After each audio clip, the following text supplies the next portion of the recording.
Hello అండి, అందరికీ నమస్కారం. వెల్కమ్ టు మై ఛానల్ బంగారు సహస్ర కుకింగ్. ఈరోజు ఈ వీడియోలో ఇండిపెండెన్స్ డే స్పెషల్ స్వీట్ని చూపించబోతున్నాను. స్వీట్ని చేయడానికి ముందుగా 1 కప్పు పాలను తీసుకొని వేడి చేసుకోవాలి. పాలు మరిగిన తర్వాత 1/2 కప్పు షుగర్ని వేసుకోవాలి. ఇప్పుడంతా ఒకసారి కలుపుకొని షుగర్ కరిగేంత వరకు పాలని మరిగించుకోవాలి. ఈ విధంగా పాలు మరిగిన తర్వాత ఇందులో 1.5 కప్పు మిల్క్ పౌడర్ని వేసుకొని లో ఫ్లేమ్లో ఉండలు లేకుండా కలుపుకోవాలి.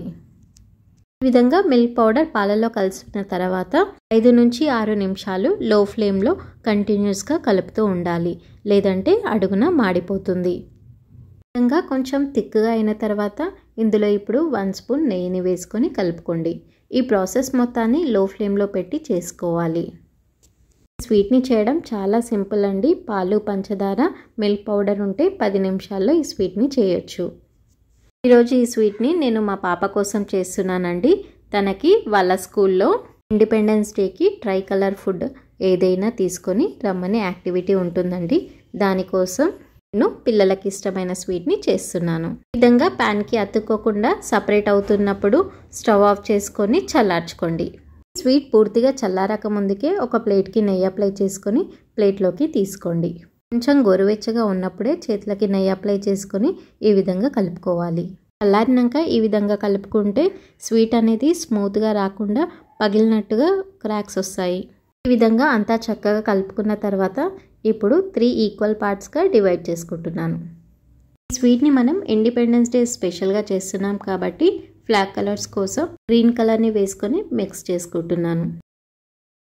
అలాగే ఆరెంజ్ కలర్ కోసం ఆరెంజ్ కలర్ ఫుడ్ కలర్ని యూజ్ చేస్తున్నాను. ఈ విధంగా గ్రీన్ కలర్, ఆరెంజ్ కలర్ని మిక్స్ చేసి పక్కన పెట్టుకోండి. ఇప్పుడు ఒక బటర్ పేపర్ని కానీ ఇలాంటి కవర్ని కానీ తీసుకొని నెయ్యి అప్లై చేసి గ్రీన్ కలర్లో ఉన్న స్వీట్ని ఈవెన్గా స్ప్రెడ్ చేసుకుంటున్నాను. ఇదే విధంగా మిగతా 2 కలర్స్ని కూడా ఈవెన్గా ఈక్వల్ సైజ్లో స్ప్రెడ్ చేసుకోండి. చూడండి, ఈ విధంగా సైడ్ నుంచి చూస్తే మనకి కలర్స్ మంచిగా కనిపిస్తున్నాయి కదా. ఇప్పుడు ఈ స్వీట్ని పూర్తిగా చల్లార్చుకోండి, లేదంటే ఫ్రిడ్జ్లో ఒక 1/2 అవర్ పెట్టుకుంటే సరిపోతుంది. చల్లారిన తర్వాత ఇప్పుడు ఈ స్వీట్ని మీకు నచ్చిన షేప్లో కట్ చేసుకోండి. స్వీట్ చాలా టేస్టీగా ఉంటుంది, పిల్లలకి చాలా బాగా నచ్చుతుందండి. ఇలాంటి యాక్టివిటీ మీ పిల్లలకు కూడా వాళ్ళ స్కూల్లో ఉండుంటే కామెంట్ చేయండి. ఈ వీడియో మీకు నచ్చినట్లయితే వీడియోని లైక్ చేసి ఛానల్ని సబ్స్క్రైబ్ చేసుకోండి. అలాగే మీ ఫ్రెండ్స్ అండ్ ఫ్యామిలీ మెంబర్స్కి ఈ వీడియోని షేర్ చేయండి. Thank you for watching this video.